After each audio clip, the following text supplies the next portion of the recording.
There's here? access here too. That would be This gate is wider than that one. Okay. I'm just going to set my papers down back there, and then I'm Sure. going to help the crew set up. And I forgot to tell you guys, I was doing some repotting of plants, so I've got stuff all over the table, but we can just move that over to give you more room. I was telling them, I picked up food yesterday, so there should not be any out in this area. He just went this morning, and I think it was over on that, like between the trees over there.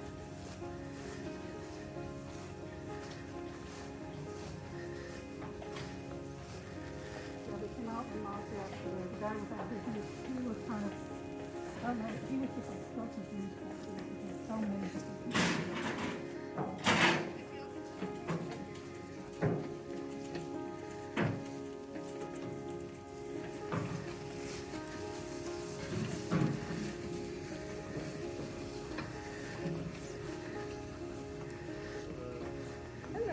Hi, Kaylee. Nice to meet you. Have you all met already? Yeah. Hi. Cool. My glasses are fogging up so much. When I pulled up this morning, it didn't give me the exact house address, it gave me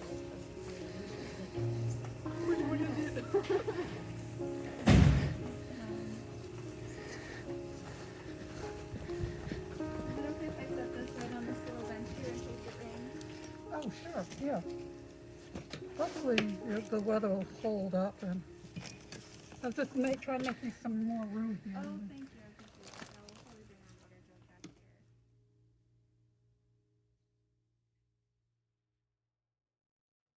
here. So originally we had planned on putting our rain garden right here because our main concern with this rain garden is catching the water, the runoff from this rooftop right here.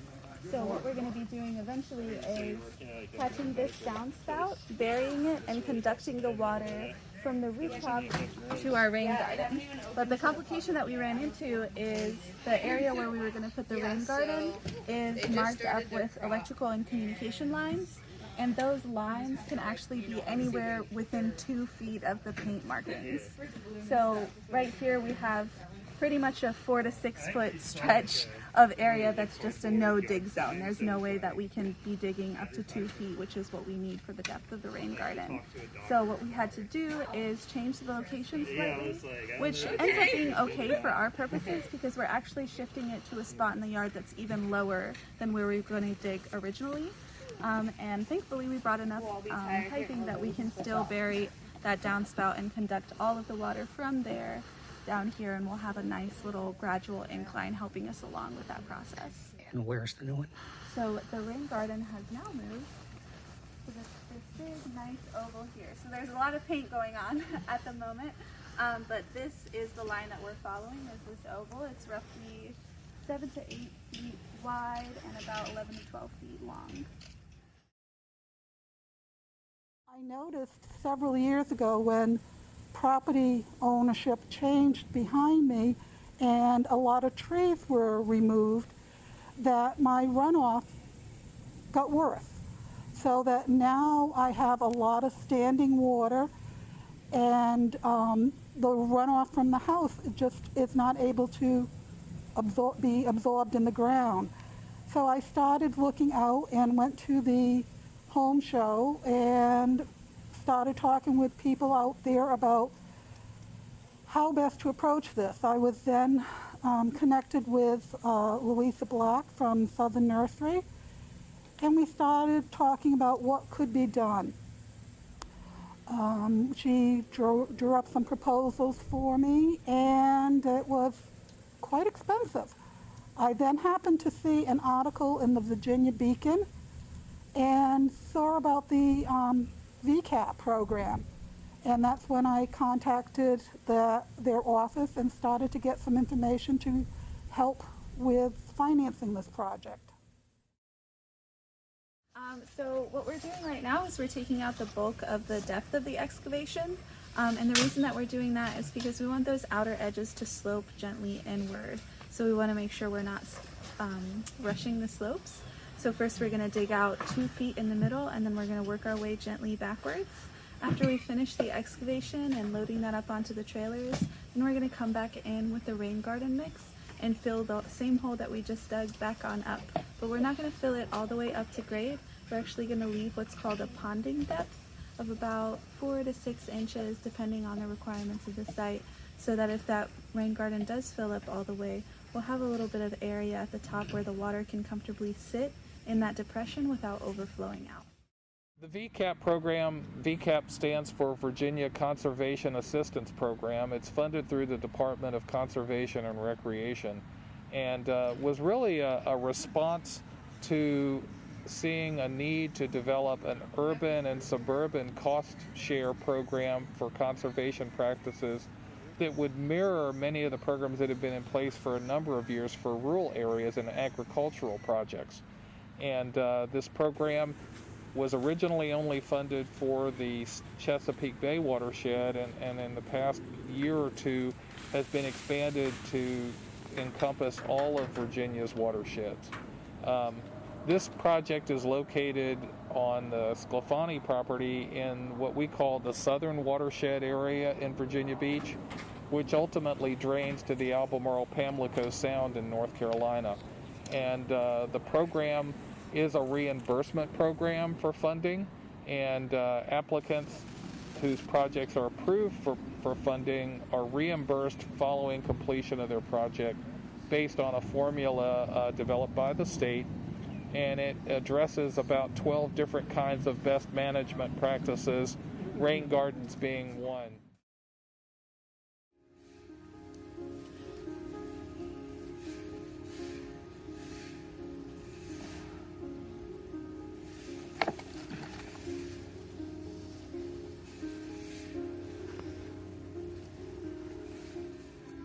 Always like dig up a little bit with the pot.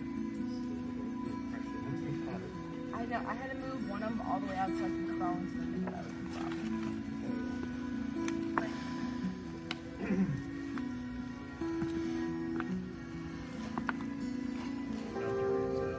No, but I knew it. Making no sense. Yeah, Like thank I've been, you. like I've been trained the opposite my whole life. I know. I was like, I didn't just go sit through 3 years of school to be told that you're the opposite, but okay.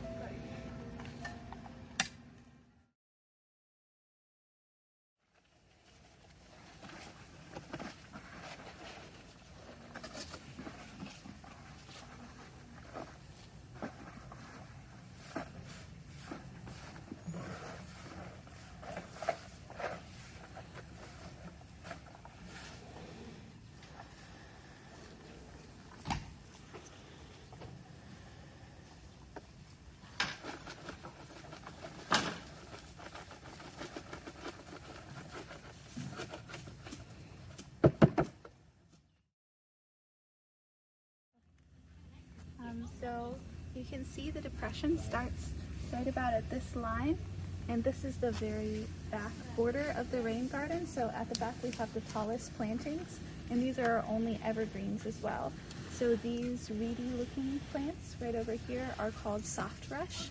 They'll stay evergreen, and they'll have a cloudy seed head, which will actually provide wildlife and nesting material for native birds. In front of that, the next layer that we have is a mixture of irises. So we have Iris virginica here, or blue flag iris, and then all the way up towards the front we have another wave of iris. Those are called dwarf crested irises. So they'll bloom slightly different colors and at slightly different times, so that's just going to help us extend the pollinator season from the very beginning of the spring all the way to the end of the fall. The next little wave of plants that we have are these little mist flowers right here.